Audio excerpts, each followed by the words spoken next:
एक और जहां औरत ने पूरे देश की बागडोर तक संभाली, वहीं दूसरी ओर औरत पर हो रहे अत्याचार भी कम नहीं है।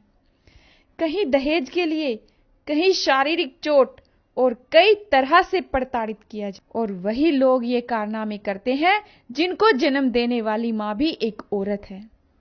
हमारी मां, बहन, बेटी और पत्नी, इन सभी के लिए हमने 2 शब्द कहे हैं। अगर आपको अच्छे लगे तो कृपया लाइक और कमेंट जरूर दें। हे नारी तू अबला क्यों है तू कमजोर? हे नारी तू अबला क्यों है तू कमजोर? दो क्या तेरे हाथ नहीं है? क्या दो तेरे पांव नहीं है? दो क्या तेरी आंख नहीं है? क्या दो तेरे कान नहीं है? फिर क्यों तू कमजोर? फिर क्यों है तू कमजोर? हे नारी तू अबला क्यों है तू कमजोर?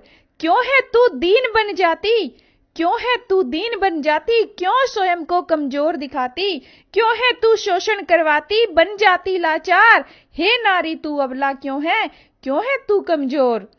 जब भेद किया ना पिता ने, ना ही मां ने भेद किया। जब भेद किया ना पिता ने, ना ही मां ने भेद किया। अब तू क्यों करती भेदभाव, ये अपने को पहचान। अब तू क्यों करती भेदभाव, अब अपने को पहचान।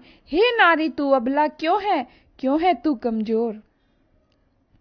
इस भारत की जननी तू है, इस भारत की जननी तू है, कैसे तू ये भूल गई? भारत माता जो कहलाती, वो कैसे इतनी कमजोर हुई? हे नारी तू अबला क्यों है तू कमजोर? तू ही तो वह दुर्गा है जिसने महा अवतार लिया।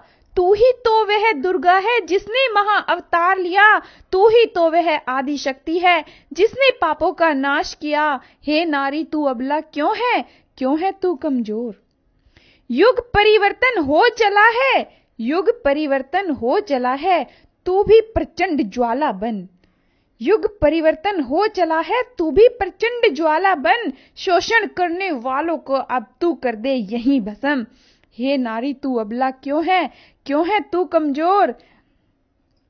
इन दो कोमल हाथों को तू अपनी कृपाण और ढाल बना। अब जो हाथ उठे तुझ पर, तो उनका यही शमशान बना। हे नारी तू अबला क्यों है तू कमजोर? समझे जो ना फिर भी तुझको, विकराल रूप तू उनको दिखा। रक्त पी पी कर तू उनका नामो निशान इस धरा से मिटा। हे नारी तू अबला क्यों है, सबला बन, तू सबला बन।